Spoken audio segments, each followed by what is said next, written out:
Rain pounded against the window of Noah Clarke's small apartment as he counted the last of his tips from his bartending shift, his calloused fingers carefully separating singles that would go toward next week's groceries and those earmarked for his daughter's school supplies. At 32, being a single father to 9-year-old Lily wasn't how he'd imagined his life, but he wouldn't trade it for anything in the world. "Dad," Lily called from the kitchen table where she was working on her science project. "Can we get more glue sticks tomorrow? This one's all dried up." Noah glanced at the small pile of bills and did some quick mental math. The electric bill was due in 3 days, and they were already cutting it close this month. "Sure, sweetheart. We'll stop by the dollar store after I pick you up from school."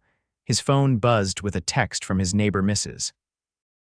Rodriguez, reminding him she'd watch Lily tomorrow morning so he could work his early shift at the hardware store, his second job. Noah sent back a grateful reply before joining his daughter at the table.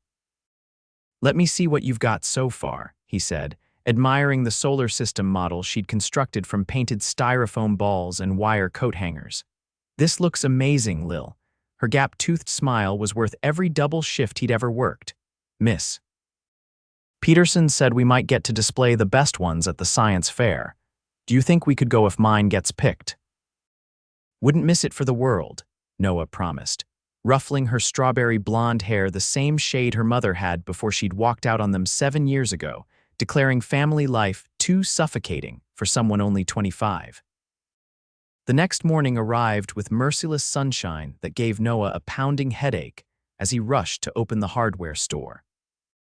Johnson's hardware wasn't much, but Mr. Johnson was flexible with his hours, understanding of his situation as a single dad, and paid slightly above minimum wage, all things Noah desperately needed. The morning dragged with few customers until just before noon, when the bell above the door chimed. Noah looked up from restocking paint samples to see a woman in her early 30s tentatively entering the store. Even dressed in simple jeans and a blouse, something about her exuded elegance, perhaps the subtle designer label visible on her sunglasses or the perfect cut of her dark hair that framed an arresting face with high cheekbones and intelligent eyes. "Hi there," he called, setting down his supplies. "Can I help you find something?" She approached the counter, cradling her right wrist carefully. "I hope so. I'm looking for some kind of brace or wrap. I took a fall this morning while jogging." Noah noticed her wincing when she tried to gesture with the injured hand. "That looks painful." "Mind if I take a look?" "Oh, I don't want to trouble you," she said, but Noah was already coming around the counter. "No trouble. I was an EMT before," he caught himself, not wanting to dive into his life story with a customer. "Let's just say I've seen my share of sprains." She hesitated before extending her wrist. Noah gently took her hand in his, noticing both the absence of a wedding ring and the soft, uncalloused skin that suggested someone unaccustomed to manual labor. As his rough fingers carefully probed the injured area, he felt an unexpected jolt of connection that he quickly suppressed. "I'm Noah, by the way," he offered, focusing on the examination. "Danielle," she replied. "Danielle James, but everyone calls me Danny." "Well, Danny, you've definitely sprained it, but I don't think anything's broken. We should ice it right away, though." He reached beneath the counter for the small first aid kit he kept for emergencies. "Here, this will help reduce the swelling." While applying the ice pack, Noah explained the Rice method: rest, ice, compression, elevation with practiced ease. "You really were a medic, weren't you?" she asked, curiosity brightening her eyes. "For almost 5 years," he admitted. "Let me grab you a proper brace from aisle 3. When he returned with several options, he helped her try the most suitable one, demonstrating how to wear it properly. His hands were gentle but confident, a stark contrast to his weathered appearance and the tired shadows under his eyes. "You're kind of saving me here," Danny said, flexing her wrist experimentally in the brace. "I have a major presentation tomorrow that I can't miss." "Happy to help. What kind of presentation?" "Real estate development." "Nothing exciting," she said dismissively, but something flickered in her expression that suggested otherwise. As Noah rang up the brace and some additional first aid supplies, He noticed her staring at a family photo he kept near the register him and Lily at the beach last summer, both sunburned but beaming. "Your daughter?" she asked. "Lily." "She's 9 going on 30, he said with unmistakable pride. "Smart as a whip and twice as sharp." "She has your smile," Danny observed, her own lips curving upward. Noah hesitated, then added a tube of pain-relieving gel to her bag. "On the house. Apply it before you put the brace on in the morning. Should make that presentation a bit easier." "You don't have to consider it good customer service," he insisted, handing her the bag. "And maybe put some more ice on it tonight." "Thank you," she said, their fingers briefly touching during the exchange. "Most people wouldn't have taken the time." Noah shrugged, suddenly self-conscious. "Just doing my job." After she left, he found himself glancing at the door several times, half expecting, perhaps even hoping, she might return with another question about the brace. But the afternoon wore on with only the usual trickle of regulars, and soon it was time to close up and collect Lily from Mrs. Rodriguez. What Noah couldn't know was that Danielle James sat in her luxury SUV for several minutes in the parking lot, looking at the business card for Johnson's Hardware, with Noah's name hastily scribbled on the back, wondering about the kind-eyed former EMT who'd so carefully tended to her injury without a second thought. 2 days later, Noah was juggling breakfast preparation, lunch packing, and reviewing Lily's homework when his phone rang. The number wasn't familiar, but he answered anyway, tucking the phone between his ear and shoulder as he flipped a pancake. "Hello, Noah, it's Danielle James." From the hardware store, he nearly dropped the spatula. "Oh hey, how's the wrist?" "Much better, thanks to your advice. That pain gel was a lifesaver during my presentation." There was a pause. "Actually, I was wondering if I could thank you properly. Maybe coffee." Noah glanced at the calendar on the fridge, mentally reviewing his packed schedule: morning shift at the hardware store, afternoon shift at the bar, Lily's soccer practice squeezed somewhere in between.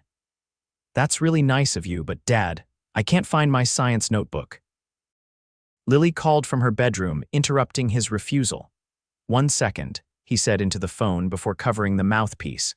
"Check under your bed, Lil, where you left it yesterday." When he returned to the call, Danny was laughing softly. "Sounds like a busy morning."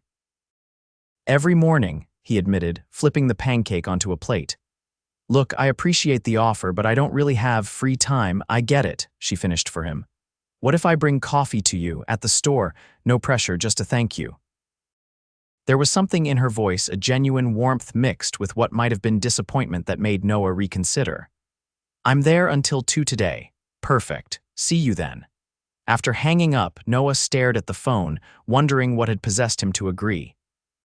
It had been over 2 years since he'd had coffee with anyone who wasn't a coworker or another parent from Lily's school. Dating as a single father with 2 jobs had proven nearly impossible, and eventually he'd stopped trying. Who was that? Lily asked, appearing in the kitchen with her recovered notebook. "Just a customer," Noah replied, setting her breakfast on the table. "Eat up before it gets cold." Later that morning, true to her word, Danielle appeared at the hardware store carrying 2 cups from an upscale coffee shop downtown, not the kind of place Noah frequented with $4 lattes. "I didn't know what you liked, so I got you a regular coffee. Cream and sugar on the side," she explained, placing the cup on the counter. "That's perfect, actually. Thanks." He accepted the coffee, noticing her wrist still in the brace but looking less swollen. "Presentation go well, better than expected. We got the approval for the restoration project I've been working on for months." Her eyes lit up as she spoke. "It's this beautiful old theater downtown that's been vacant for years. My company is going to renovate it while preserving the historical elements."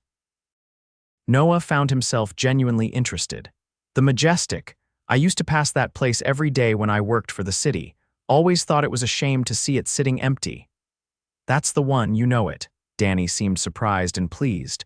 Hard to miss that marquee, even all boarded up. He took a sip of the coffee, richer and smoother than the break room sludge he was accustomed to. "So you're what, the architect?" Danielle hesitated, her fingers tapping lightly on her cup. "I'm the developer, actually. My company's handling the project." Noah nodded, impressed but not quite comprehending what that entailed. Before he could ask, the bell chimed as a customer entered, looking for plumbing supplies. "I should let you get back to work," Danny said, gathering her purse. "Thanks again for your help with my wrist." "Anytime," Noah replied, meaning it more than he'd expected to. As he helped the customer locate the correct pipe fittings, Noah found himself glancing toward the door, realizing he hadn't asked for Danielle's number or suggested they meet again. Part of him was relieved. What would someone like her, who ran development companies and wore what were probably $100 casual shoes, want with a guy who counted pennies for glue sticks? Another part felt an unfamiliar disappointment. That evening, as Noah helped Lily with her math homework after dinner, his phone buzzed with a text from an unknown number. "There's a community event at Patterson Park this Saturday, family activities, food trucks, that sort of thing. My company is sponsoring it. Thought your daughter might enjoy it, and you could get a free lunch for once instead of buying me coffee." Danny, Noah stared at the text, conflicting emotions churning. How had she gotten his number? Probably from the store's business card. More importantly, why was she inviting them to this event? "Dad, you're not even listening," Lily complained, tapping her pencil against her math workbook. "Sorry, kiddo, let me see that problem again." But even as he refocused on fractions and decimals, part of his mind was composing a response. An hour later, after Lily was tucked in bed, he finally replied. "Sounds fun. Lily loves the park. What time?" Saturday arrived with perfect early autumn weather, crisp but sunny, the leaves just beginning to turn.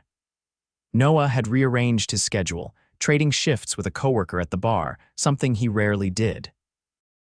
Lily was ecstatic about the event, especially after learning there would be a science activity booth run by the local museum.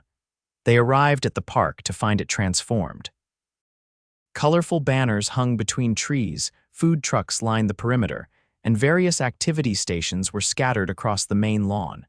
A temporary stage had been erected at one end where a local band was setting up. "Look, Dad, they have a rocket building station." Lily pointed excitedly to a booth where children were constructing small paper rockets. "Let's check it out," Noah agreed, scanning the crowd for Danielle. He felt oddly nervous, dressed in his least worn jeans and a button-up shirt that Lily had insisted looked way better than your work shirts, Dad. They were halfway to the science booth when he heard her voice. "Noah, you made it." Danielle approached them, wearing casual clothes that somehow still looked elegant: dark jeans, a soft blue sweater, and a simple necklace that caught the sunlight. "Wouldn't miss it," he replied, suddenly aware of his daughter studying this unfamiliar woman with curious eyes. "This is Lily." "Lily, this is Miss James. She's the one who told us about the event." "You can call me Danny," she said, crouching slightly to meet Lily at eye level. "Your dad mentioned you're into science. I made sure the museum brought their best stuff today." Lily, normally shy around strangers, nodded enthusiastically. "Are you really sponsoring the whole event? Dad said your company paid for everything." Danielle laughed, shooting Noah an amused glance. "Not everything, but we did help organize it. It's important to support community spaces like this park. Dad says the same thing. That's why we volunteer for park cleanup days, even though he works a lot." Noah felt a flush of embarrassment at his daughter's candor, but Danielle seemed genuinely touched. "That's really commendable," she said, straightening up. "How about I show you two around? The best food trucks have the longest lines, but I know a few shortcuts." The next few hours passed in a blur of activity.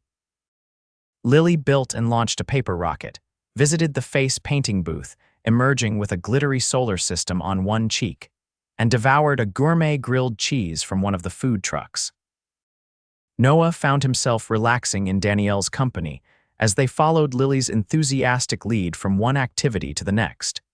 "She's incredible," Danny commented as they watched Lily earnestly explaining the phases of the moon to a younger child at the astronomy booth. "You've done an amazing job with her. She makes it easy," Noah replied, though they both knew that wasn't entirely true. "Thanks for inviting us. She doesn't get days like this very often." "Neither do you, I'm guessing." Danielle's perceptive gaze made him shift uncomfortably. "Sorry, I don't mean to pry. It's just obvious you put her first, always." That's what parents do, he said simply, watching as Lily waved excitedly for them to come see the telescope she'd discovered. As they approached, Danielle's phone rang. She checked the screen and frowned. I have to take this. It's about the theater project. I'll catch up with you in a minute. Noah nodded, joining Lily at the telescope while Danielle stepped away to take the call. Through the eyepiece, Lily had found a special target set up to simulate viewing planets, each with educational facts attached. Dad, look, you can see Saturn's rings, Lily exclaimed, making room for him to peek through the telescope. As Noah bent to look, he overheard snippets of Danielle's conversation, something about budget approvals and timeline adjustments. Her voice had taken on a different quality, assured, authoritative, clearly accustomed to directing projects worth significant sums. It was a side of her he hadn't witnessed before, and it reinforced the vast differences in their lives. When she returned a few minutes later, her expression was apologetic. I'm sorry about that. Important business stuff, Lily asked, having overheard as well. Just some details about the old theater we're fixing up, Danielle explained, her professional demeanor softening again. Sometimes buildings need a lot of care to bring them back to life. Like patience, Noah commented, remembering his EMT days. You assess the damage, prioritize the critical issues, then work on restoration. Danielle looked at him with something like surprise. That's exactly it. I've never thought of it that way before. Their eyes met for a moment too long until Lily tugged on Noah's hand. Can we get ice cream? I saw a truck with blue cotton candy flavor. The moment broken, they followed Lily toward the ice cream truck. As they stood in line, Noah reached for his wallet, but Danielle gently touched his arm. My treat, she insisted. It's the least I can do after you fixed my wrist. You already bought me coffee and invited us here, he pointed out. I think we're well past even. Then consider it my pleasure, she replied with a smile that made something in his chest tighten unexpectedly. By late afternoon, as the event began winding down, Lily's energy was finally flagging. She sat on a park bench between Noah and Danielle, contentedly licking the last of her second ice cream cone, her face paint slightly smudged and a collection of activity crafts clutched in her free hand. This was the best day ever, she declared, leaning against Noah's arm. Can we come back if they do it again next year? We'll see, kiddo, Noah replied, exchanging a glance with Danielle over Lily's head. As they prepared to leave, gathering Lily's projects and discarding their trash, Danielle seemed reluctant for the day to end. I have to stay until closing to thank the volunteers, but maybe we could, she paused, seeing Lily's drooping eyelids. Another time, perhaps. Noah hesitated, then took a chance. We usually do pizza and movie night on Fridays, nothing fancy, just frozen pizza and whatever Lily picks on Netflix, but you'd be welcome to join us. Next week, maybe. The invitation surprised them both, but Danielle's face lit up. I'd love that. Should I bring anything? Just yourself, he said, feeling suddenly lighter than he had in months, walking to their car, Lily's hand in his. Noah couldn't help glancing back to see Danielle speaking with event volunteers, effortlessly commanding attention while remaining approachable. She caught his eye across the distance and waved, a gesture both professional and somehow intimate. I like her, Dad, Lily said sleepily from the backseat as they drove home. She doesn't talk to me like I'm a baby. No, she doesn't, Noah agreed, realizing it was one of the things he appreciated most about Danielle, her natural respect for Lily as a person, not just an extension of him. The following Friday arrived with unexpected complications. Noah's morning shift at the hardware store extended when his replacement called in sick, forcing him to reschedule his afternoon bartending shift to the evening. Mrs. Rodriguez couldn't watch Lily that night, which meant he'd have to bring her to the bar, something he hated doing but had done before in emergencies, setting her up with homework in the back office. And now Danielle was coming for pizza night, which he might not even be home for.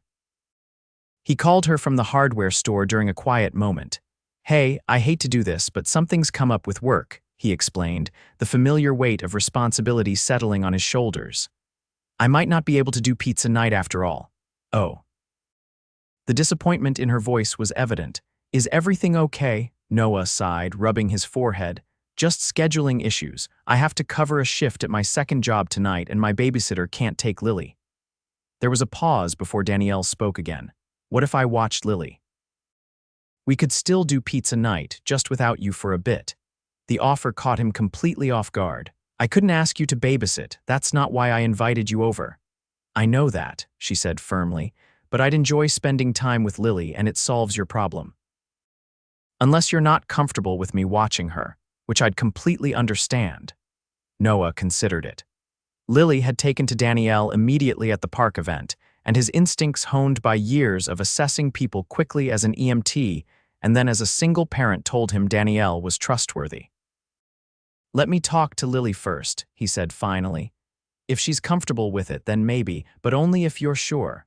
I'm sure. Call me back after you talk to her. That evening, after explaining the situation to Lily, who was thrilled at the idea, and giving Danielle his address, Noah found himself rushing around their small apartment, suddenly conscious of the shabby furniture, the water stain on the ceiling in one corner, and the general evidence of their modest means. Dad, stop cleaning. It's fine, Lily insisted, setting out the paper plates they used for pizza nights to save on washing dishes. I just want it to look nice, he muttered, straightening the throw pillows on their well-worn couch for the third time. Miss. Danny won't care, Lily said with the certainty of childhood. She's not like Mom was. The comment stopped Noah cold. Lily rarely mentioned her mother, who had made no effort to stay in contact after leaving. What do you mean, Lil? Lily shrugged, arranging napkins with careful precision. Mom always complained about our stuff. Miss Danny doesn't seem like that. She likes people, not things. Noah stared at his daughter, once again struck by her perceptiveness. Before he could respond, the doorbell rang. Danielle stood in the hallway holding a bakery box and a bottle of sparkling cider. I know you said not to bring anything, but I can't come to dinner empty-handed. It's physically impossible. Noah laughed, the tension in his shoulders easing slightly as he invited her in. If she noticed the apartment's shortcomings, she gave no indication, instead commenting on Lily's science fair ribbons displayed on the refrigerator, and the collection of rocks and pine cones arranged on the windowsill. Lily's Nature Museum. After showing Danielle around the apartment, a tour that took all of 2 minutes, Noah reluctantly prepared to leave for his shift. He gave Lily the usual reminders about homework and bedtime, then hesitated, suddenly feeling awkward about leaving Danielle in his home. The emergency numbers are on the fridge, and I'll have my phone on vibrate so you can text me if you need anything, he said, gathering his keys. We'll be fine, Danielle assured him, already helping Lily set up the movie selection screen. Won't we, Lily? Totally fine, Dad, Lily agreed, scrolling through options with serious concentration. Miss Danny said she likes space movies too. With a final glance at the two of them settling comfortably on the couch, Noah left for his shift, a strange mixture of guilt and gratitude churning in his stomach. He hated missing their regular pizza night, but the image of Lily's easy acceptance of Danielle stayed with him as he drove to the bar. Throughout his shift, Noah checked his phone whenever possible. Danielle sent occasional updates, a photo of Lily proudly holding up the pizza she'd helped prepare, another of the two of them with cheesy grins during the movie, and finally a message that Lily had completed her homework and was getting ready for bed. She asked if I could read her a chapter from her book, Danielle texted. Is that okay? Of course, Noah replied, feeling a pang at missing his nightly reading ritual with Lily. The one on her nightstand is where we left off. His shift ended earlier than expected when another bartender offered to close up. Noah hurried home, not sure what to expect when he arrived just after 10. The apartment was quiet when he entered, the living room tidied, dishes washed, and a note on the counter next to the bakery box Danielle had brought. Saved you some chocolate cake. Come say goodnight when you get home. Noah found them in Lily's room, his daughter fast asleep, while Danielle sat in the small chair beside her bed, quietly reading by the nightlight's glow. She looked up when he appeared in the doorway, placing a finger to her lips and carefully marking the page before rising to join him in the hallway. She tried so hard to stay awake until you got home, Danielle whispered, but she crashed about 20 minutes ago. "Thank you for doing this," Noah said softly, glancing back at his sleeping daughter. "You didn't have to." "I wanted to," Danielle replied simply. "She's a remarkable kid, Noah. We had a great time." They moved to the living room, where Noah finally noticed that Danielle had not only washed the dishes, but had also folded the laundry he'd left in a basket that morning, intending to get to it before she arrived. "You didn't have to do all this," he said, embarrassment creeping into his voice. Danielle shrugged. "I multitask when I talk, bad habit from too many conference calls. We were chatting about her science project and my hands just needed something to do." Noah gestured to the cake on the counter. "Share a piece with me before you go." "I hate to think of you driving home without getting any of the cake you brought." They sat at the small kitchen table, eating chocolate cake that was several levels above what Noah usually bought for special occasions, talking in low voices about Lily, the movie they'd watched, and eventually how Noah had ended up as a single father. "She was young when we got married." "We both were," Noah explained, carefully neutral in his description. "After Lily was born, she realized family life wasn't what she wanted. She left when Lily was 2. "That must have been incredibly difficult," Danielle said, her expression compassionate without pity. Noah nodded. "It was. Especially because I was an EMT then, working crazy hours. I had to switch careers to something that could give Lily more stability." He gave a self-deprecating smile. "Hence the glamorous dual careers in hardware and bartending." "You gave up being an EMT for her," Danielle stated, understanding dawning in her eyes. "That's a significant sacrifice." "Not really. Parenthood is full of them." He hesitated, then asked the question that had been on his mind. "What about you? No husband or kids waiting at home?" Danielle took a sip of water before answering. "No, I was engaged once, about 4 years ago. Daniel was an investment banker, brilliant, ambitious, perfect on paper." She traced the edge of her plate with one finger.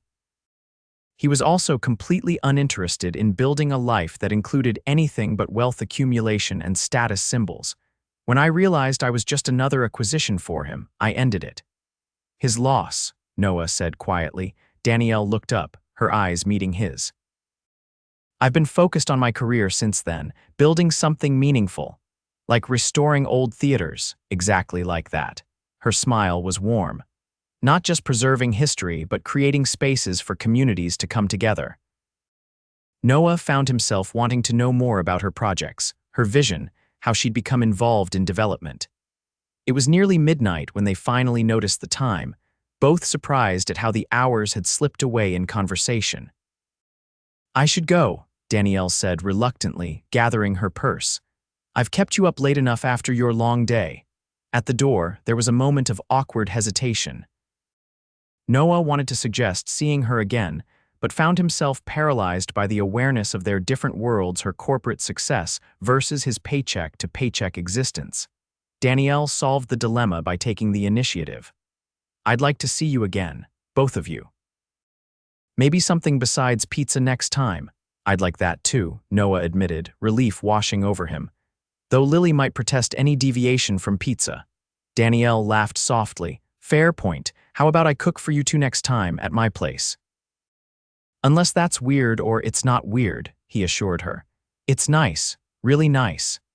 After she left, Noah checked on Lily one more time before getting ready for bed himself. As he turned out the lights, he noticed Danielle had placed the movie they'd watched back in its case, but had left something on top of it, a business card. He picked it up, turning it over to find not just her number, which he already had, but a handwritten note. "Thank you for trusting me with the most important person in your world." The simple acknowledgement of what Lily meant to him, and the respect it conveyed, affected Noah more deeply than he expected. He placed the card carefully on his nightstand before turning out the light, the events of the evening replaying in his mind as he drifted off to sleep. The following week brought a flurry of activity. Lily's science project was selected for the school fair, requiring last-minute adjustments. Noah picked up extra shifts to cover an unexpected car repair, and Danielle was caught up in meetings about the theater renovation. They texted frequently, but couldn't find a time to meet that worked with everyone's schedules. Finally, on Thursday evening, Danielle called instead of texting. I have a crazy idea, she said without preamble. The community center near the theater is hosting a family science night tomorrow, experiments, demonstrations, that sort of thing. I was supposed to represent my company there, but I was thinking maybe you and Lily might want to come with me. She could see some cool science and we'd finally get to hang out again. Noah checked his calendar. He wasn't scheduled at the bar and Lily would love the event. That sounds perfect, actually. What time? It starts at 6. I could pick you up or meet you there. We'll meet you there. Lily has soccer practice until 5:30, but it's not far from the community center. The next evening, Noah and Lily arrived at the community center slightly late and somewhat disheveled. Soccer practice had run long, and they'd had to rush home for Lily to change before heading to the event. They found Danielle near the entrance, helping a group of volunteers set up a display about the theater renovation's engineering challenges. She spotted them and waved, excusing herself to meet them. You made it. How was soccer, Lily? I scored 2 goals. Lily announced proudly, her earlier fatigue forgotten in the excitement of sharing her achievement. And coach says I might get to play forward in the next game. That's fantastic. You'll have to show me your moves sometime, Danielle said, genuinely interested. She turned to Noah with a warm smile. Glad you could make it. Wouldn't miss it, he replied, finding he meant it completely. The science night was even more engaging than the park event had been. Lily darted from station to station, her natural curiosity making her the perfect audience for the demonstrations. Noah watched as she asked thoughtful questions that impressed even the professional scientists running the exhibits. Throughout the evening, he noticed how Danielle seamlessly balanced her professional responsibilities with spending time with them. She introduced Noah and Lily to colleagues and community partners without explanation or qualification, as if their presence at her side was the most natural thing in the world. At one point, Noah overheard a conversation between Danielle and an older man who appeared to be an important business associate. Is that your family, Danny? The man asked, nodding toward Noah and Lily, who were engrossed in an exhibit about bridge engineering. Danielle didn't hesitate. They're special friends. Noah's daughter Lily is a budding scientist, exactly the kind of young mind we're trying to inspire with these community events. Her diplomatic answer neither claimed them as family nor dismissed their importance, and Noah felt a surge of appreciation for her tact. Later, as they watched Lily participate in a group experiment involving static electricity that had her hair standing hilariously on end, Danielle leaned close to Noah. She's having the time of her life, she observed, her shoulder brushing against his. Thanks to you, he replied. You've opened up a whole new world of experiences for her. Danielle shook her head. I just provided the venue. You're the one who's nurtured her curiosity all along. The casual intimacy of their conversation, the easy way they stood together watching Lily, felt significant, as if they were building something neither had planned, but both increasingly wanted. As the event wound down, Lily's energy finally began to flag, her earlier soccer exertion catching up with her. Noah checked his watch, realizing it was well past her usual bedtime. We should probably head out, he said reluctantly. It's getting late for her. Of course, Danielle agreed, though she seemed equally reluctant for the evening to end. Let me just check in with the cleanup crew and I'll walk you out. While Danielle spoke with the volunteers, Lily tugged on Noah's sleeve. Dad, can Miss Danny come over again sometime? She promised to show me how architects draw building plans. I'm sure she'd love to, Noah replied, watching Danielle across the room. We'll have to find a time that works for everyone. She makes you smile more, Lily observed with a child's directness. You look happier when she's around. Noah was saved from responding by Danielle's return. Together, they walked to the parking lot, Lily between them, still chattering excitedly about her favorite experiments despite her obvious tiredness. At Noah's car, Danielle crouched down to Lily's level. Thanks for coming tonight, scientist. You asked better questions than most of the adults. Lily beamed at the praise. Will you come see my project at the science fair next weekend? Dad said you might be busy, but I'd really like you to come if you can. Noah hadn't actually discussed the science fair with Danielle yet, and he felt a flash of embarrassment at Lily's presumption. Lily, we don't want to impose on Danny's schedule. I'd love to come, Danielle interrupted, her expression sincere. Just tell me when and where, and I'll be there. After Lily was buckled into the backseat, already half asleep, Noah turned to Danielle with an apologetic smile. Sorry about that, you don't have to come if you're busy. I want to, she insisted, touching his arm lightly. I wouldn't miss it. There was a moment, standing in the dimly lit parking lot, when Noah thought about kissing her. The impulse surprised him with its intensity, and he hesitated, uncertain if they were at that point yet. Danielle seemed to sense his internal debate. She leaned forward and pressed a quick, gentle kiss to his cheek. Drive safely. Text me when you get home. The gesture, simple but intimate, carried them through the next week of separate obligations and busy schedules. They texted daily, Danielle sharing updates about the theater renovation, Noah sending photos of Lily's science fair preparation, both finding excuses to maintain the connection that was steadily growing between them. The morning of the science fair arrived with Noah waking early to help Lily make final adjustments to her project, a detailed model of the solar system that included not just the planets, but also major moons, asteroid belts, and a separate panel explaining the recent debates about Pluto's planetary status. Do you think Miss Danny will really come? Lily asked as they carefully loaded the project into the car. She said she would, Noah replied, securing the model with the seatbelt. But remember, she has a busy job with important meetings. If something comes up, we shouldn't be disappointed. Lily nodded solemnly. I know, but I hope she comes. The school gymnasium was crowded with parents, students, and teachers navigating between rows of science projects. Lily's display was assigned a spot near the center, which she took as a good sign for her chances in the judging.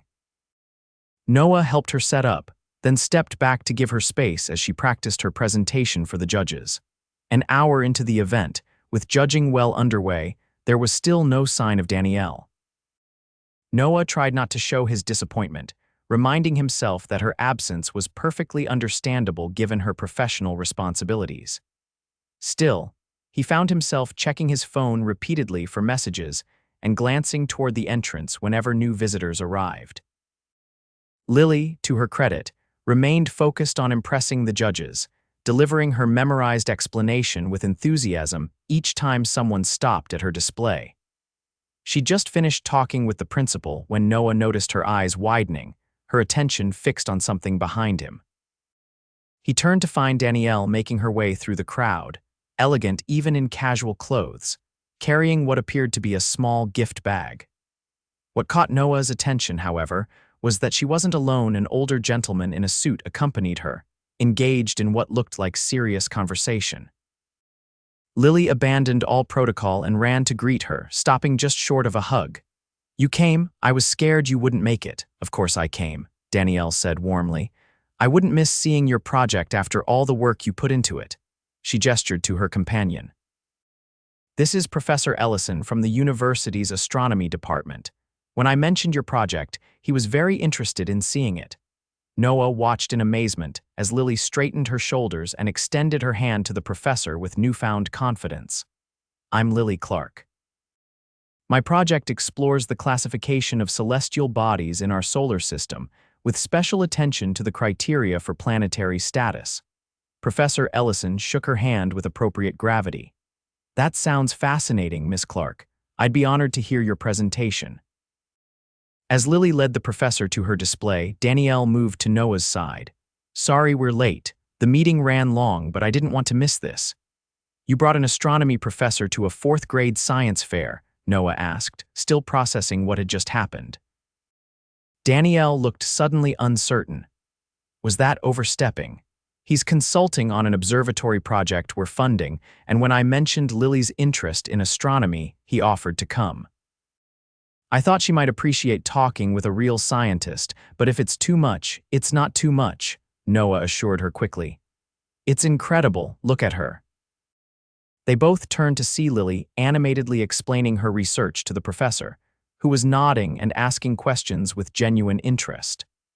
The confidence in her posture, the light in her eyes as she discussed her passion with someone who shared it, it was a gift beyond measure. Thank you, Noah said quietly, emotion making his voice rough. For seeing her, really seeing her. Danielle's hand found his, their fingers intertwining naturally. She makes it easy, like her dad. The simple statement, and the warmth with which it was delivered, shifted something fundamental between them.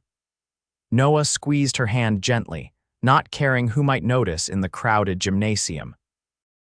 Lily's project won first place, an achievement made even more meaningful by Professor Ellison's enthusiastic feedback and invitation for Lily to visit the university's observatory sometime.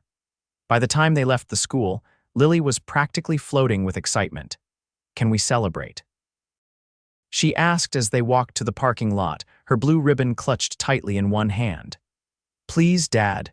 Noah looked at Danielle, who had stayed with them through the entire event, rearranging her schedule to accommodate the award ceremony. "What do you think? Ice cream?" "I have a better idea," Danielle suggested.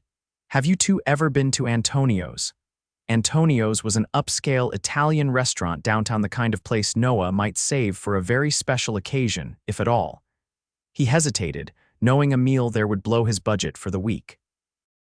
Danielle seemed to read his thoughts. "My treat, to celebrate Lily's big win." "You don't have to do that," Noah began, but Lily's hopeful expression was hard to resist. "Please, Dad, Miss Danny said they have chocolate lava cake." Noah looked between his daughter's excited face and Danielle's gently persuasive smile, recognizing when he was outnumbered. "All right, but we're not dressed for a fancy restaurant." "Trust me, they won't mind," Danielle assured him, already typing on her phone. "I'm texting ahead for a table." "They know me there." Antonio's turned out to be even more elegant than Noah had imagined, with white tablecloths, soft lighting, and waitstaff in formal attire. Despite their casual clothes, they were greeted warmly and shown to a prime table near the window. Noah couldn't help noticing how the maitre d' addressed Danielle by name, with a deference that suggested she was more than just a regular customer.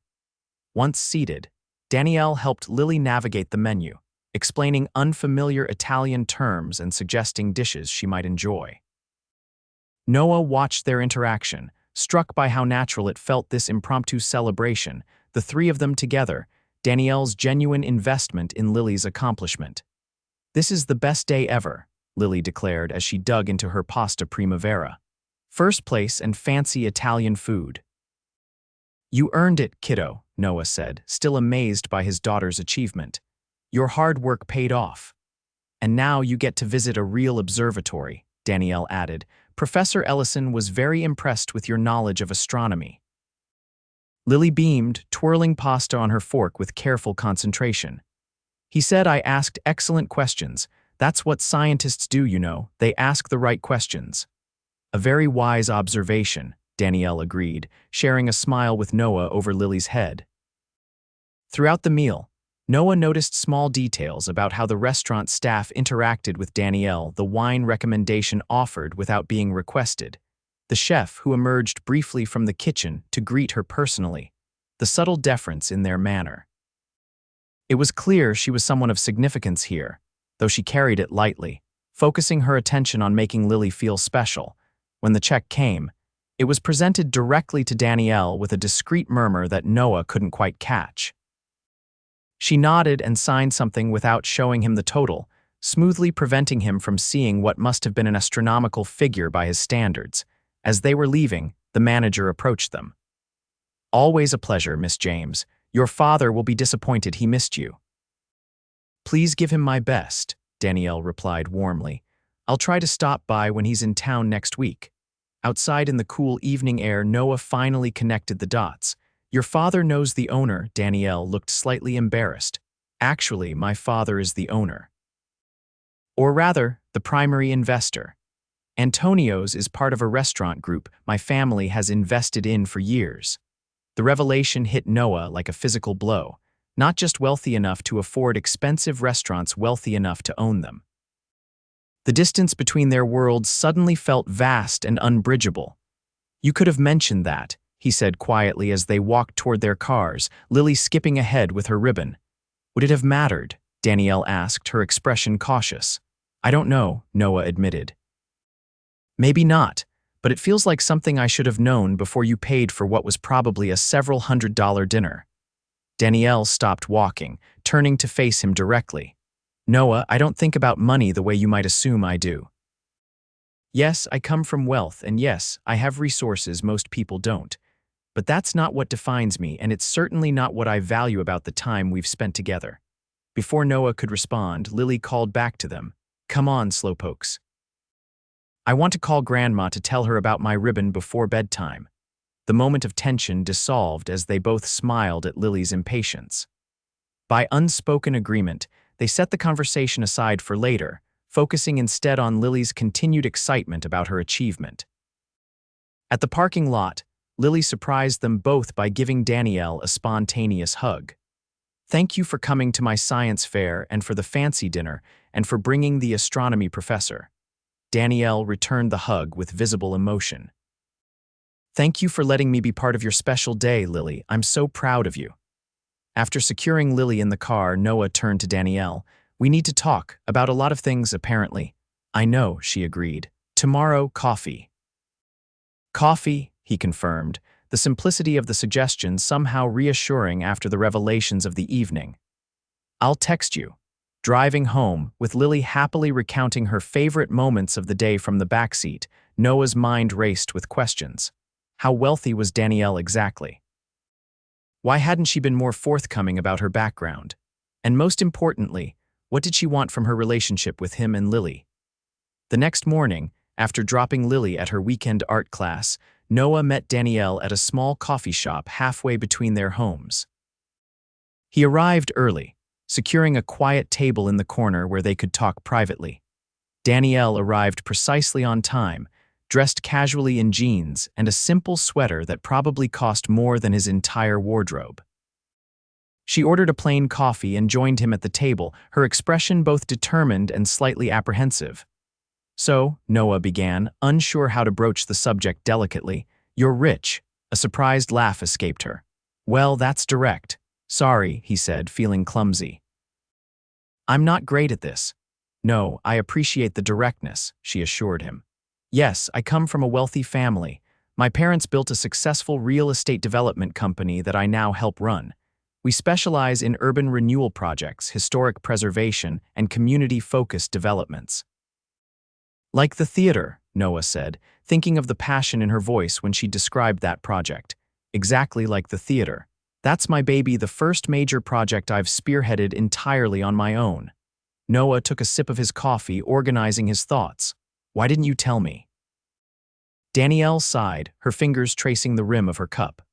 "At first, it didn't seem relevant. You were just a kind hardware store employee helping with my wrist. Then, as we started spending time together, I found I liked that you didn't know. You treated me like a person, not an heiress or a business connection." "I would have done that anyway," Noah pointed out. "Would you?" she challenged gently. "Most people change when they find out. They either want something from me or they pull away, assuming we have nothing in common." She met his eyes directly. "Which are you doing right now?" The question struck home. Noah realized he had been pulling away, creating mental distance based on assumptions about her wealth. "Neither, I hope," he said honestly. "I'm just trying to understand." "What do you want to understand?" "Why me?" he asked, the question that had been bothering him since the restaurant. "You could be with someone from your world, with resources, connections, all of that." Danielle leaned forward, her expression intense. "My last relationship was with someone from my world, as you put it. He had the right pedigree, the right education, the right investment portfolio. We looked perfect together in society page photographs." "And," Noah prompted when she paused, "and he was hollow. Empty inside except for ambition and ego." The pain of that relationship still lingered in her voice. "When my grandmother died, he was annoyed that the funeral interfered with a golf tournament. When I got excited about restoring an old neighborhood theater, he called it slumming and suggested I focus on luxury condo developments instead."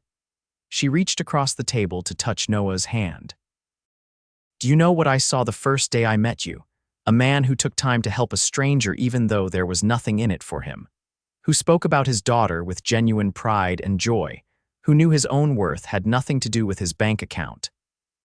Noah felt something tight in his chest begin to loosen. I'm still just a guy working 2 jobs to make ends meet. You're a father who sacrificed his career to give his daughter stability. You're a community member who volunteers for park cleanups despite having no time. You're someone who sees value in things beyond their price tag. Her fingers tightened around his.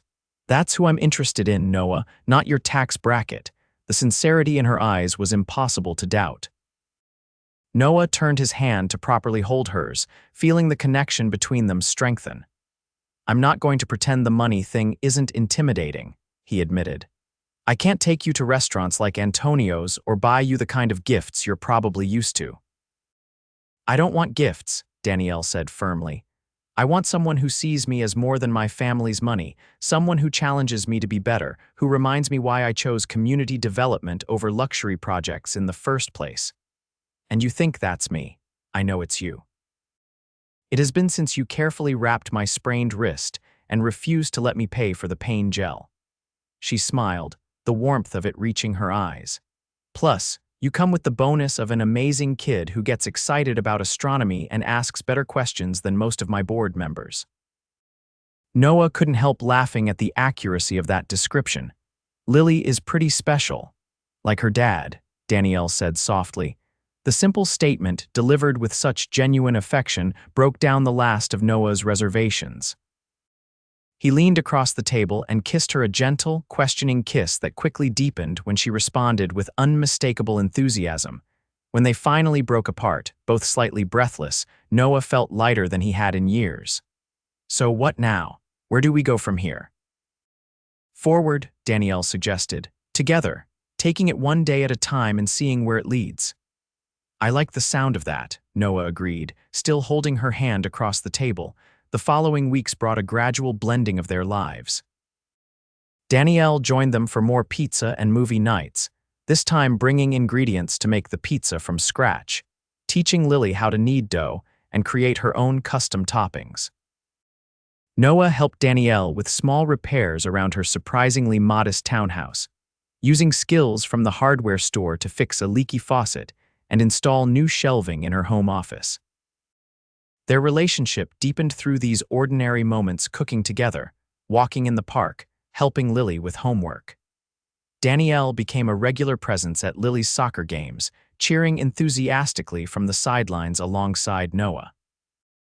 In turn, Noah attended a community meeting about the theater renovation, quietly proud as he watched Danielle present her vision to the neighborhood with passion and clarity. The wealth disparity between them occasionally created awkward moments, like when Danielle's casual mention of a childhood summer home prompted questions from Lily about why they didn't have a vacation house, or when Noah instinctively reached for a coupon book before Danielle gently suggested they didn't need to order from the discount menu. But they navigated these differences with increasing comfort, finding a balance that respected both their backgrounds. One evening, about 2 months into their relationship, Danielle invited Noah to a formal fundraising gala for the theater restoration project. It was the first event of its kind she'd asked him to attend, and his immediate instinct was to decline. I don't have anything to wear to something like that, he said when she brought it up during dinner at his apartment, and I can't afford to rent a tux right now. Noah, Danielle began carefully, would you be open to letting me help with that? It would mean a lot to have you there with me. He hesitated, his pride warring with his desire to support her. I don't know, Danny. It feels wrong to let you buy me clothes. Lily, who had been following the conversation while pretending to focus on her homework, looked up. Dad, when Tommy forgot his cleats for the championship game, you bought him new ones so he could play. You said sometimes friends help each other out. Noah glanced at his daughter, surprised by her intervention and the simple wisdom of her argument. That was different, Lil. Was it? Danielle asked gently. I'm not offering charity, Noah. I'm asking my boyfriend to accompany me to an important event, and I want to help make that possible. The term boyfriend, used for the first time between them, momentarily distracted Noah from the issue at hand. He looked at Danielle, saw the hopefulness in her expression, and felt his resistance crumbling. Okay, he agreed finally, but something simple, nothing flashy. Danielle's smile was worth the concession. Absolutely, classic and understated. The night of the gala arrived with Noah feeling both nervous and oddly exhilarated. Mrs. Rodriguez had agreed to watch Lily for the evening, making a special exception to her usual schedule because, as she put it, "It's about time you went on a proper date, Noah." The tuxedo Danielle had arranged for him fit perfectly simple and elegant as promised, with none of the ostentatious details he'd feared. Looking in the mirror before leaving, he barely recognized himself, the formal attire transforming him from overworked single dad to someone who might plausibly belong at a black tie fundraiser. When he arrived at Danielle's townhouse to pick her up, his breath caught at the sight of her in a midnight blue evening gown, her dark hair swept up to reveal the graceful line of her neck. For a moment, all his insecurities about their different worlds returned in full force. She looked like she belonged on a red carpet, while he felt like an imposter in borrowed finery. But then she smiled, her eyes lighting up at the sight of him, and crossed the room to straighten his bow tie with familiar affection.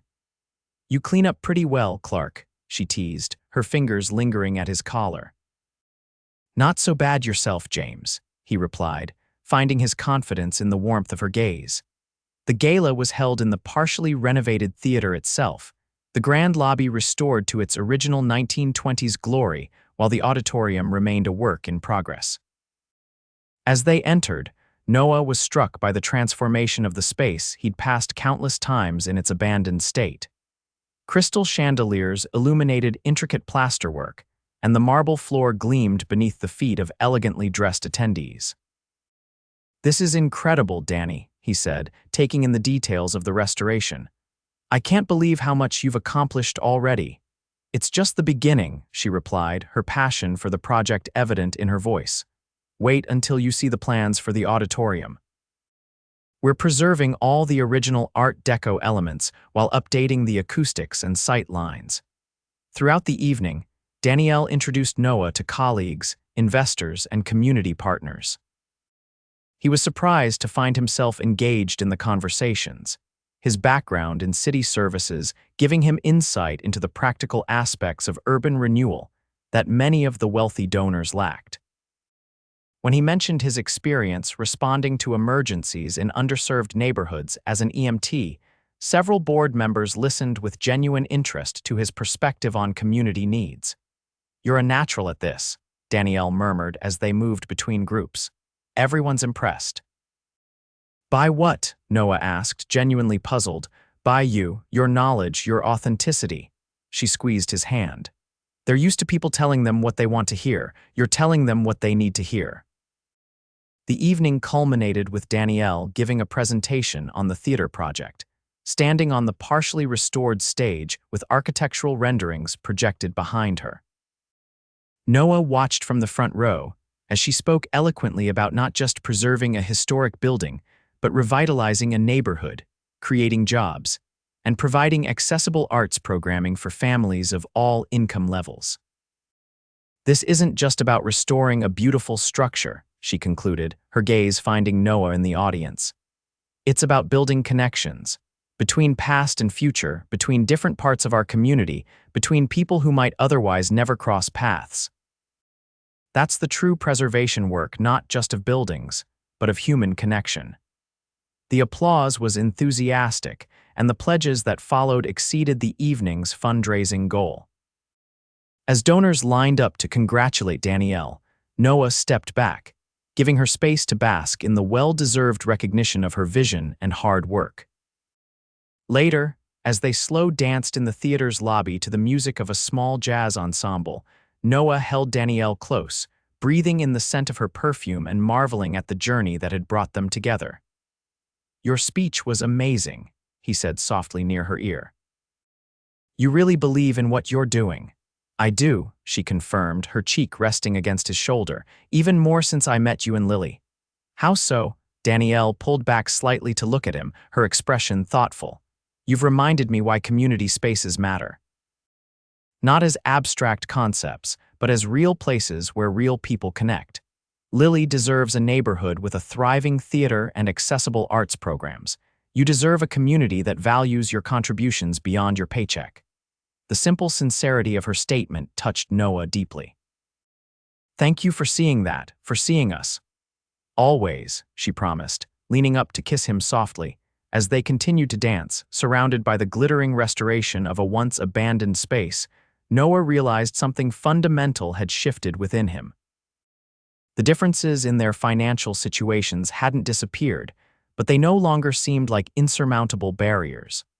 What mattered was what they were building together, a connection based on mutual respect, shared values, and genuine affection that transcended bank balances and social status.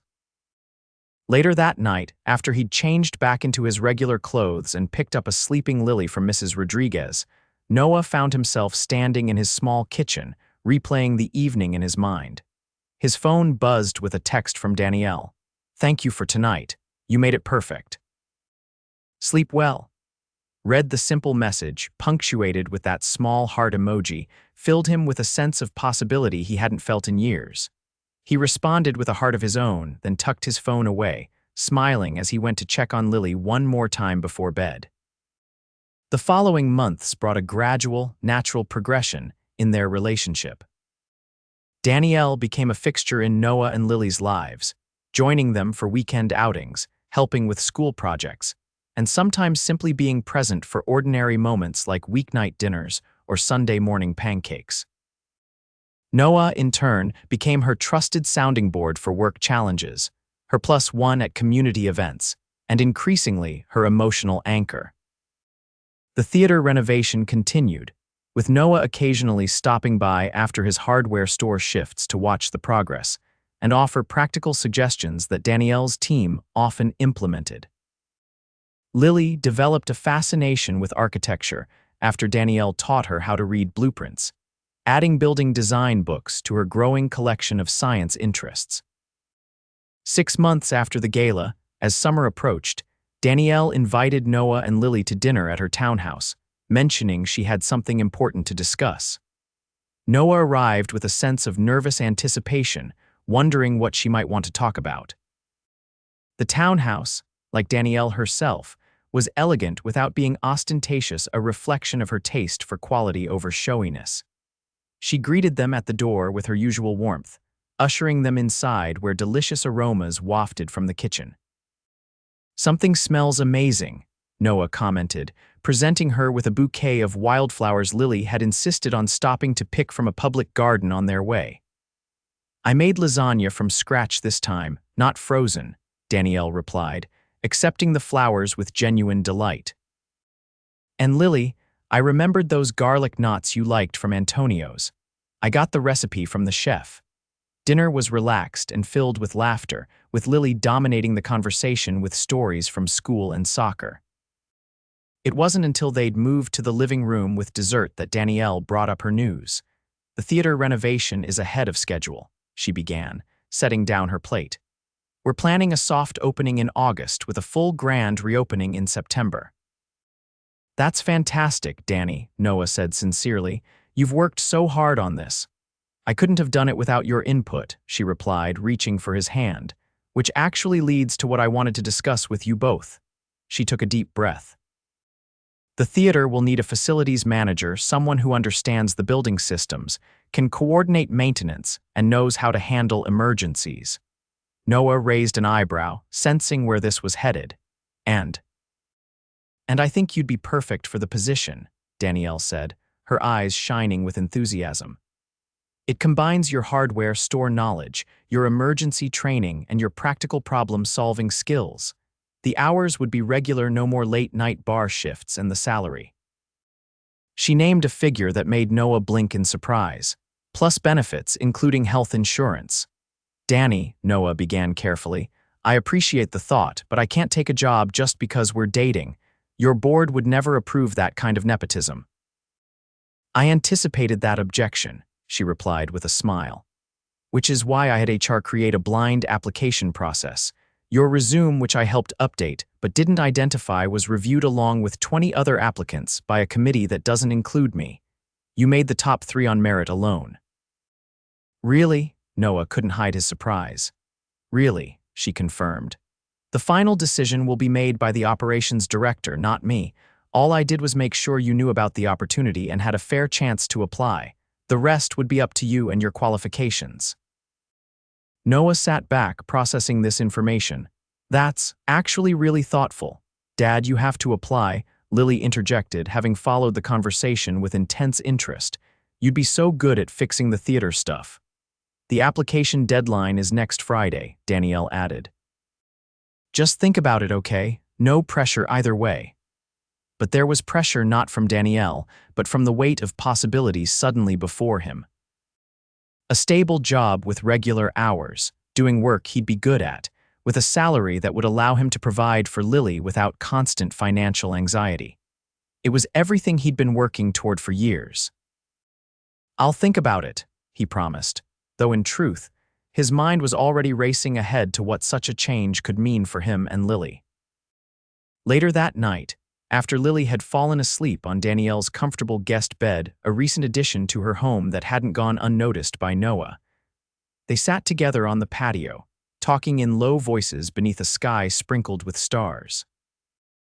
"There's something else I wanted to talk about," Danielle said, curling her legs beneath her on the outdoor sofa they shared. "Something more personal." "That sounds serious," Noah observed, trying to read her expression in the soft patio lighting. "It is," she admitted. "These past months with you and Lily have been, Noah, they've been the happiest of my life." The simple declaration warmed him from within.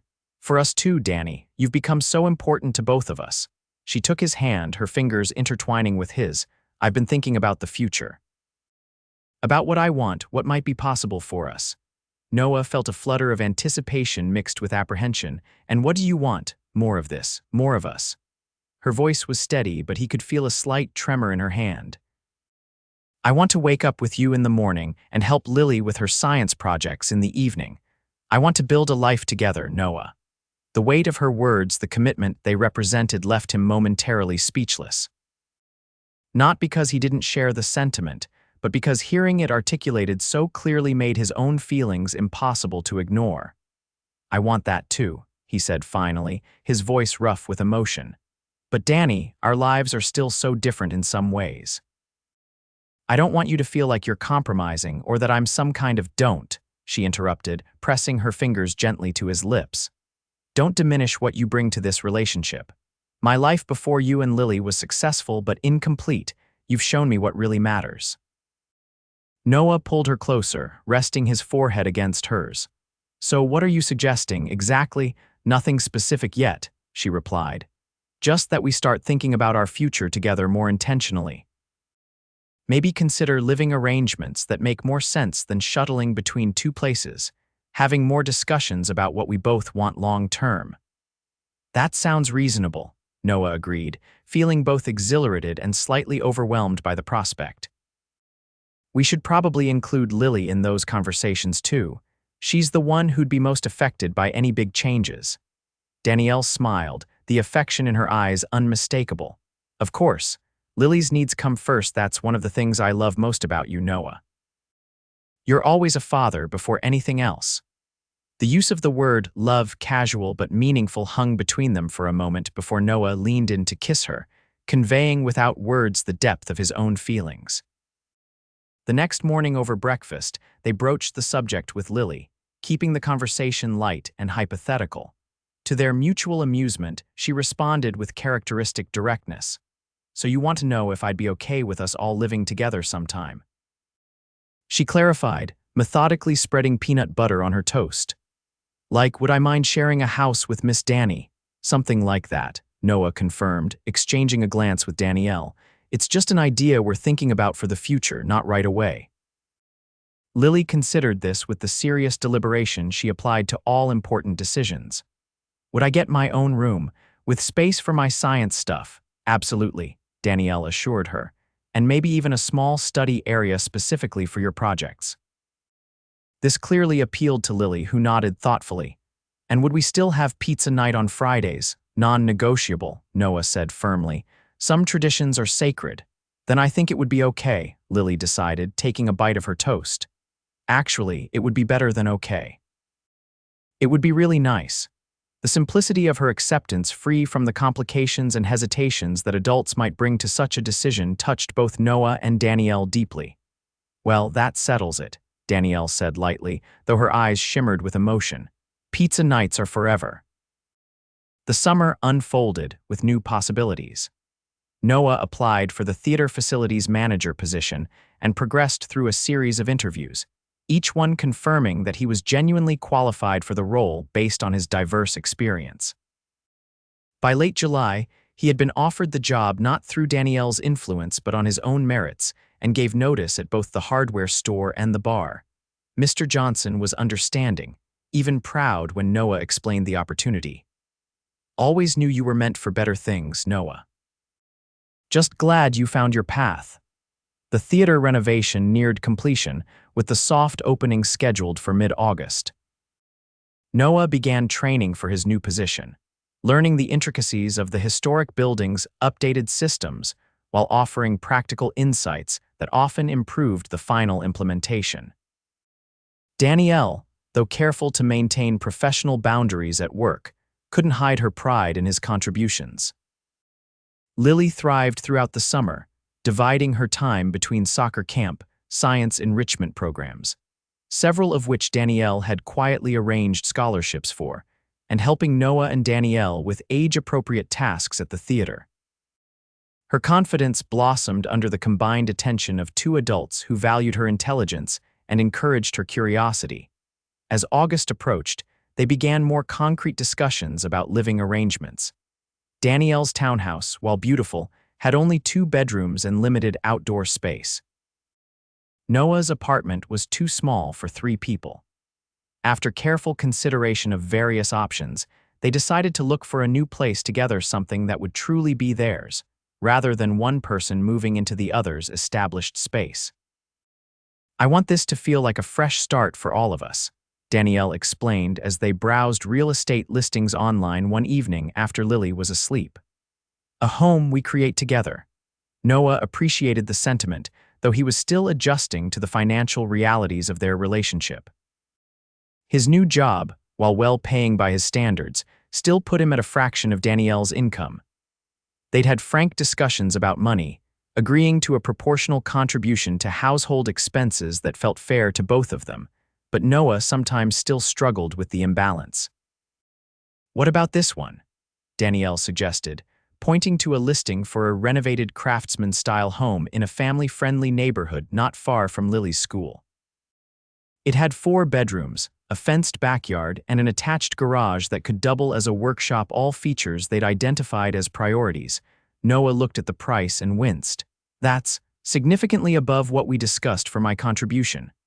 "Let's just look at it," Danielle proposed. "If we love it, we can figure out the financial details.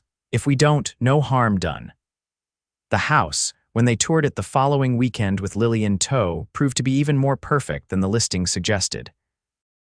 Original hardwood floors, built-in bookshelves, a kitchen that balanced charm with functionality, and most importantly, spaces that seemed designed for the life they envisioned together, including a sunny room that would make an ideal study for Lily's scientific pursuits.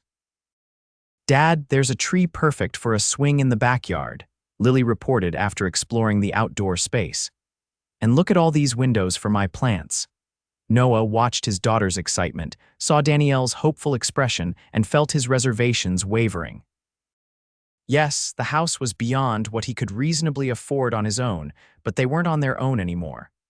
Wasn't that the point of building a life together, creating something neither could have individually? "I love it," he admitted finally.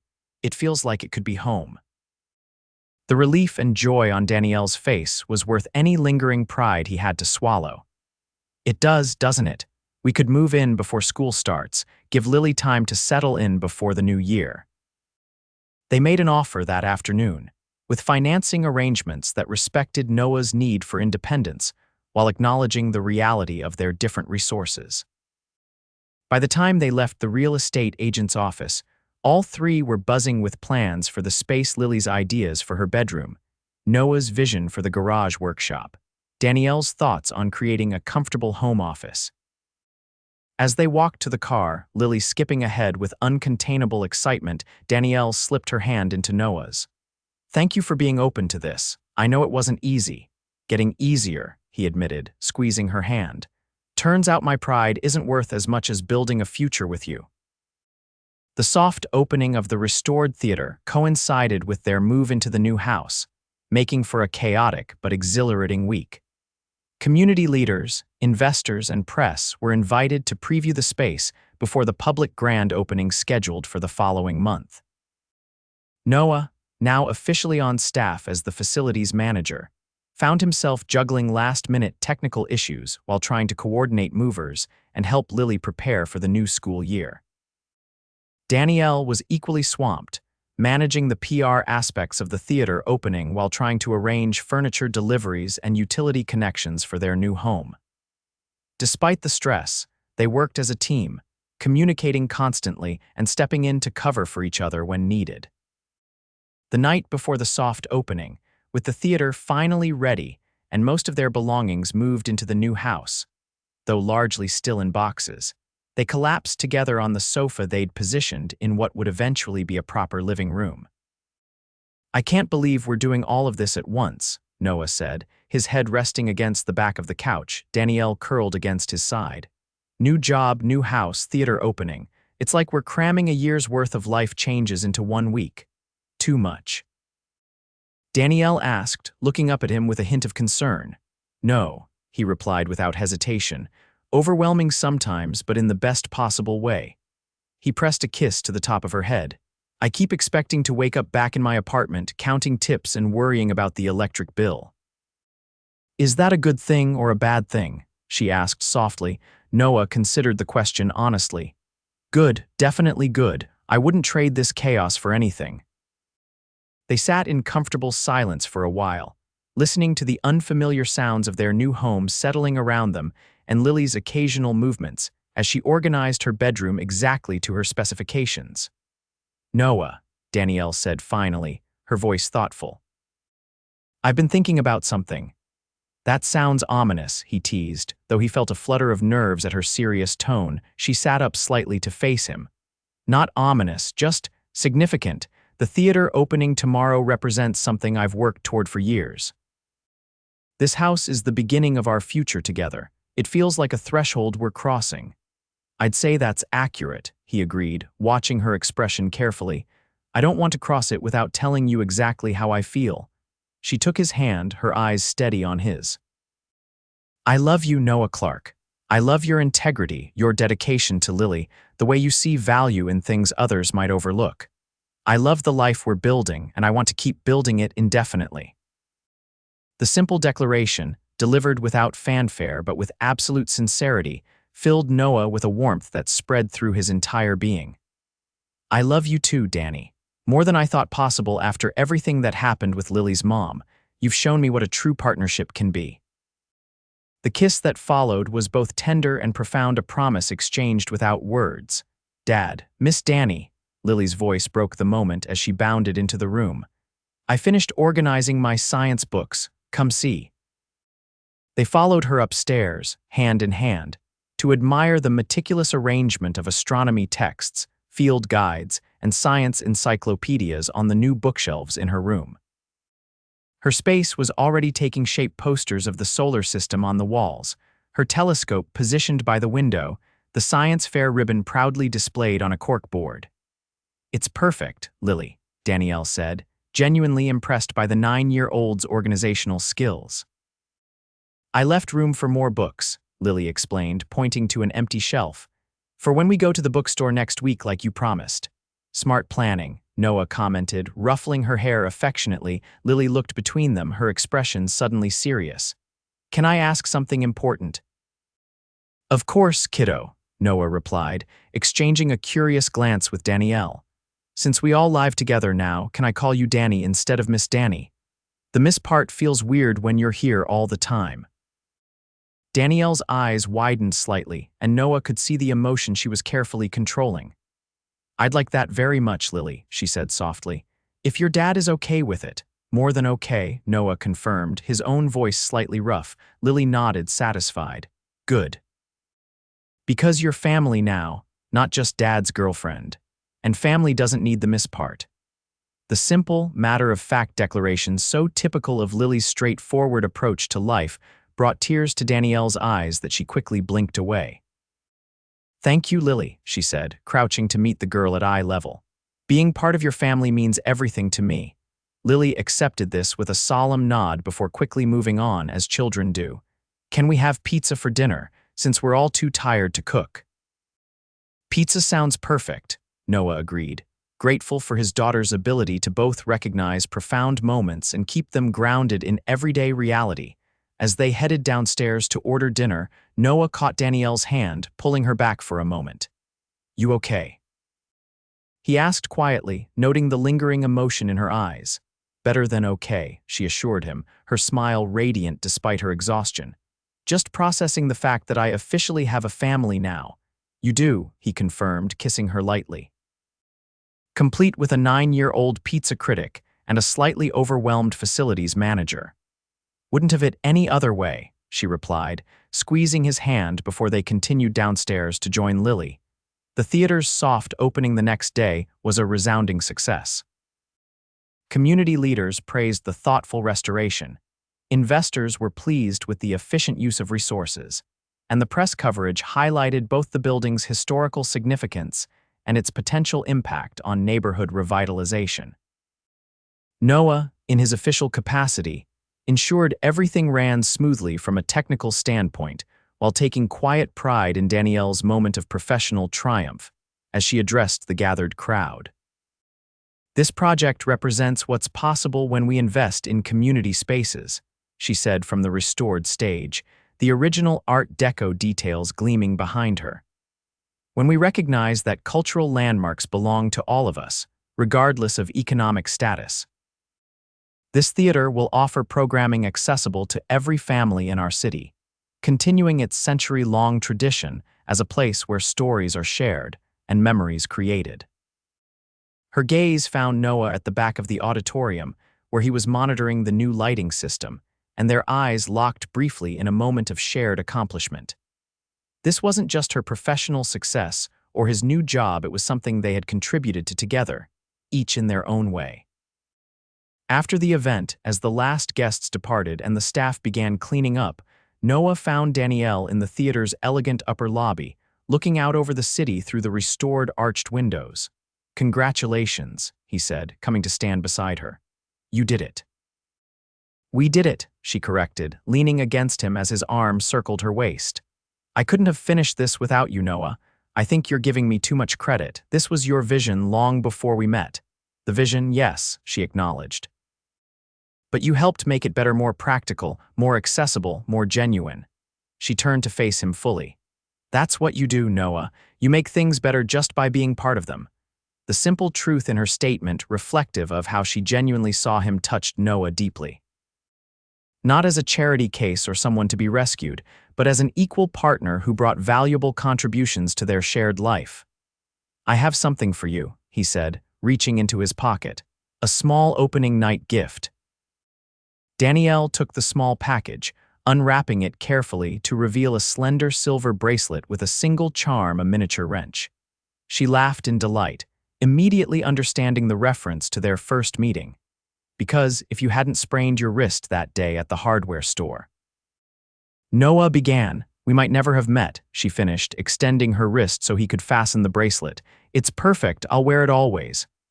"I know it's not fancy," he started, but she cut him off with a kiss. "It's thoughtful and meaningful, which makes it priceless," she said firmly. "Just like the man who gave it to me." Later that night, after picking up Lily from the neighbor who'd watched her during the event, they returned to their new home together.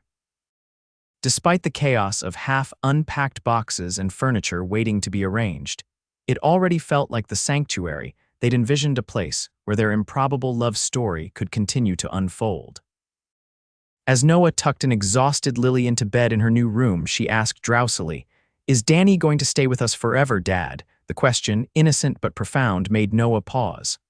"I hope so, kiddo. Would you like that?" Lily nodded, her eyes already closing. "She makes you smile more. And she knows about science, and she loves us." Yes, Noah agreed softly, smoothing his daughter's hair. She definitely does.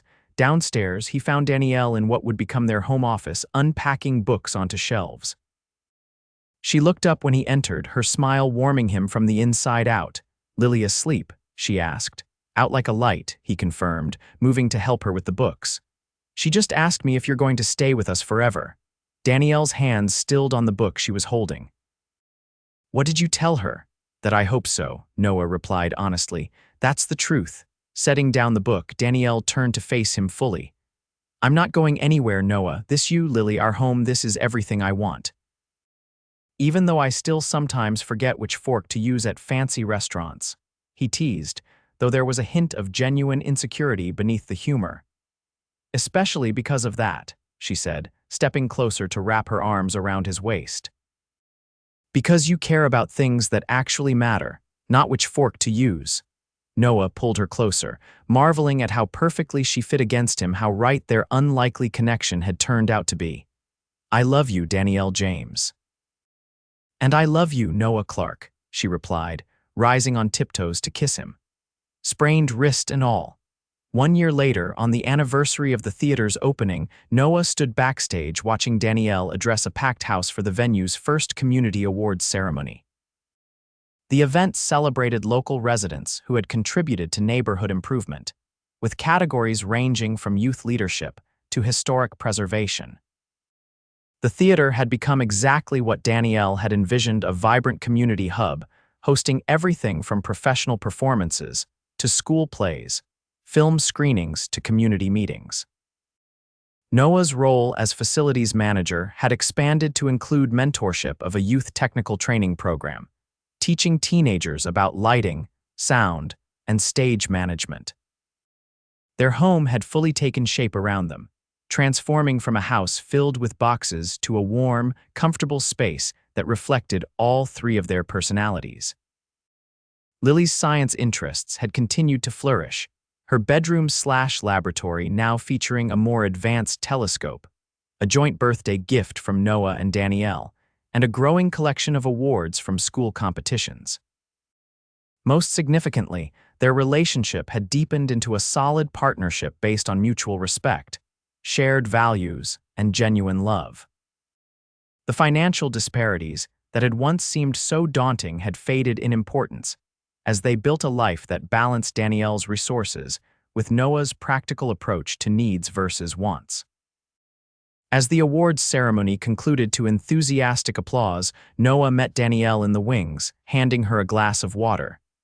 "That was perfect," he said. "The community really sees what you've accomplished here." "What we've accomplished," she corrected automatically, taking a sip of water. "I have something to tell you, but not here." After the reception, her slightly nervous expression piqued his curiosity, but he nodded. "I'll round up Lily from the tech booth when we're done. I think she's still fascinated by the lighting board." "Like father, like daughter," Danielle teased, squeezing his hand before returning to the stage for final acknowledgments. Later that evening, with Lily having a sleepover at her best friend's house, Noah and Danielle sat together on the porch swing of their home, enjoying the mild spring night. "So," Noah prompted, his arm around her shoulders.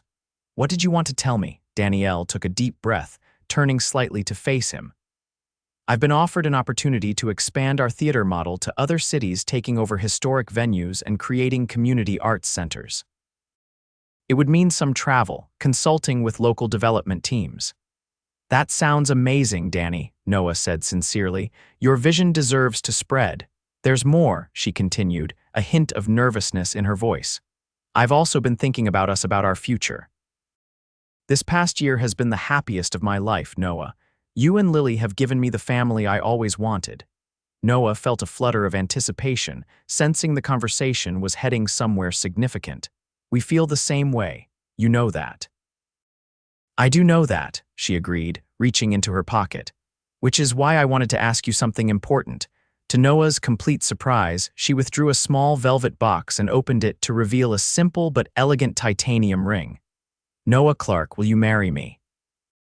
For a moment, he was speechless, staring at the ring and then at Danielle's hopeful, vulnerable expression. Of all the scenarios he'd imagined for their future, He hadn't expected her to be the one proposing, though, in retrospect. It made perfect sense for a woman who had never hesitated to take initiative in pursuing what she valued. "You beat me to it," he said finally, a slow smile spreading across his face. "I have a ring hidden in my workshop. Was planning to ask you next weekend at the lake." Danielle's eyes widened. "Really? Really," he confirmed, taking her face gently between his hands. "And yes, Danielle James, I will absolutely marry you." Her smile was radiant as she slipped the ring onto his finger, a perfect fit, just like their improbable partnership. "I love you, Noah, more than I ever thought possible." "I love you too," he replied, pulling her close for a kiss that conveyed all the emotion words couldn't adequately express. When they finally broke apart, both slightly breathless, Danielle rested her forehead against his. "Do you think Lily will be excited?" Noah laughed softly. "Are you kidding? She's been dropping hints about wanting to be a flower girl for months. I think she figured out our plans before we did." "Smart kid," Danielle murmured, settling comfortably against him as they continued swinging gently. "Like her dad," Noah suggested teasingly. "Like her dad," Danielle agreed, her fingers intertwining with his, the new ring catching the porch light. "And soon, officially like her stepmom too." As they sat together on the porch of the home they'd created, Noah reflected on the incredible journey that had begun with a simple act of kindness, a struggling single father taking time to properly treat a sprained wrist, never imagining the woman he was helping would transform his life so completely. Sometimes the most meaningful connections started in the most ordinary moments. Sometimes a chance encounter at a hardware store could lead to finding the missing pieces that made a family whole. And sometimes, against all odds, love bridged worlds that seemed impossibly far apart, proving that what truly mattered wasn't wealth or status, but the willingness to see beyond surfaces to the heart beneath.